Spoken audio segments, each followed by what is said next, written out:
Okay, folks, welcome back to another deep dive with yours truly. It's great to be back. We always love to get into the weeds, and This is a really good one. this one, might keep you up at night. Oh, yeah, for sure. We're talking about room 503, Okay. and we've got some excerpts here from pasted text. Right. And, it's not your average ghost story. No, no. This one's got a bit of a different vibe. A little twist. Yeah, twist. Yeah. So we're going to talk about strange occurrences, a room with a really, really bad reputation, Right. and a journalist who decides to move in. That's never a good idea. Wow. Oh. You'd think not, right? You would think not. So what's really interesting to me right off the bat is this setting.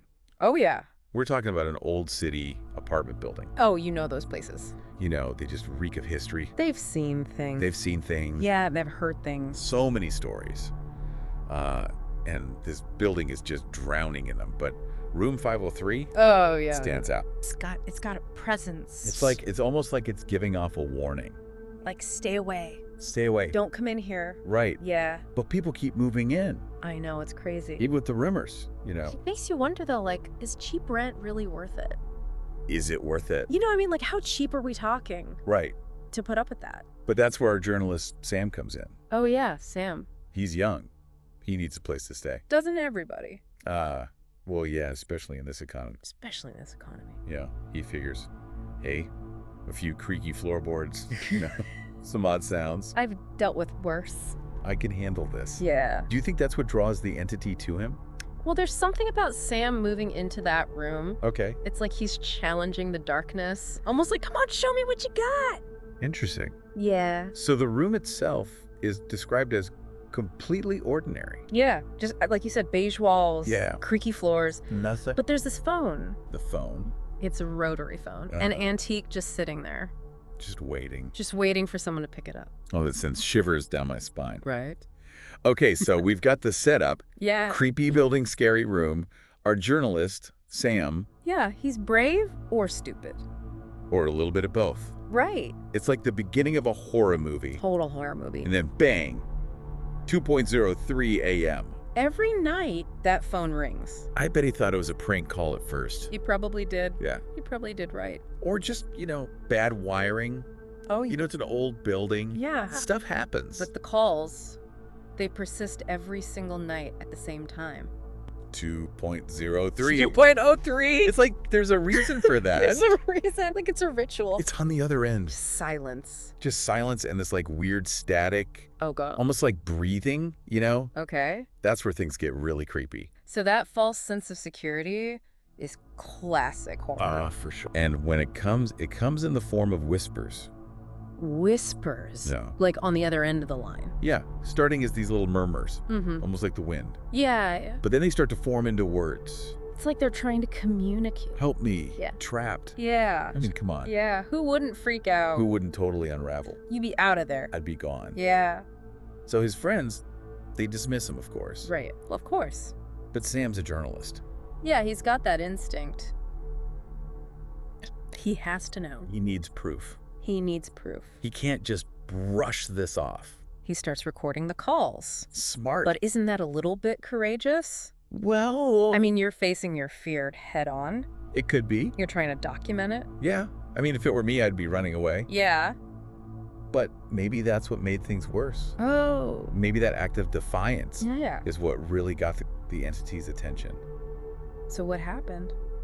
The whispers, they changed. Oh. They weren't random anymore. They were targeted directly at Sam. Oh, no. They started saying things like, don't look behind you. But when he turned around, Nothing. nothing there. It was only on the recordings later That's creepy. that this new message appeared. What did it say? He sees you. Oh, God, that is bone chilling. Yeah. It's not just random noise anymore. No. It's intelligent. It knows he's there. It knows he's listening. It's watching him. This is giving me goosebumps. It makes you think about that other tenant, Henry. Oh, yeah. What happened to him? Well, he was an insomniac. Okay. Complained about always feeling watched. Okay. One night, neighbors heard screams coming from his room. Oh, no. But when they got there, all they found was that rotary Oh. receiver off the hook. The same phone. Henry was gone. Oh, there's definitely a connection There's something going on with that room. with room 503. Yeah. So Sam decides he's going to confront this thing. This is where it gets crazy. He's terrified, but he waits for that 2:03 a.m. call. I can't believe he stayed in that room. He's got a flashlight. He's got his recorder. Like, what's he gonna do with a flashlight? I don't know. This thing's calling him on the phone. He's ready? I guess. What was the atmosphere like? The source material describes it as absolutely terrifying. Oh, no. The whispers get louder, almost deafening. Oh, my God. The air gets ice cold. It's like in the movies? The lights start flickering. Okay, it's 2:03. The phone rings, Oh, my God. violently, like, shaking the whole room. What did he do? I mean, what could he do? At Well- that point, he almost had to answer. Right. It's like the phone itself was a conduit, a connection to whatever this thing is. So he answered. He did. What happened? He heard this voice, deep and guttural, Oh, God. angry like it had been betrayed. Whoa. And then darkness Oh, no. and these glowing eyes in the corner of the room. Oh, my God. The story doesn't say exactly what happened next, Okay. but there were screams Oh, no. and then silence. So what happened? The next morning, room 503 was empty. No, Sam. Just his things left behind untouched. But the phone. The phone was still there, the rotary dial slowly spinning. Like it was mocking them. It's like the entity was saying, you can't expose me. And you can't escape me. Yeah, And that's where it leaves us. yeah. With so many questions. So many questions. Is this entity trapped? Is it looking for help? Or is it angry? Seeking revenge? Taking its victims one by one? What happened at 2:03 a.m.? Why that time? What happened to Henry? What happened to Sam? And what would you do What would you do? if you heard that phone ringing in room 503? That's something to think about. Yeah, it is. Okay, folks, that's it for another deep dive. Until next time. Make sure you lock your doors and keep your phones off the hook. Especially at 2:03 Especially at 2:03. in the morning. Sweet dreams.